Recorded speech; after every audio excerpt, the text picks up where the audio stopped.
প্রায় বিগত 3 বছর যাবৎ সম্পর্ক ছিল একটা, দুই ফ্যামিলিতে জানতো। পরবর্তীতে দেখা যায় আমি আমার ফ্যামিলি আমার রাজি হচ্ছে না, পরে আমি যেভাবে হোক আমার ফ্যামিলি রাজি করেছি। আমার ফ্যামিলি রাজি করানোর পর চলে গেছে।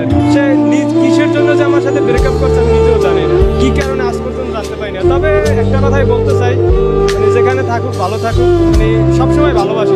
মনে হয় না আমি আমার লাইফে কখনো বলতে পারবো তার সবসময় আমি মিস করি। ঠিক আছে, তার সবসময় তার জন্য আমার মনে ভালোবাসা আছে। ছলনা করলো তার জন্য তার প্রতি এত ভালোবাসা কেন? মানুষের প্রতি ভালোবাসা জন্ম হইতে কোনো কারণ লাগে না, হঠাৎ করে যে কোনো কারণে ভালোবাসা জন্ম হয়েছে। ভালোবাসা বলতে আমি বুঝি যে মায়া জিনিসটা কখন কার প্রতি কিসের কারণে যে জন্ম হয় এটা বলা যায় না। প্রিয় মানুষকে নিয়ে বলতে চাই একটাই, যেখানে থাকো ভালোই থাকো।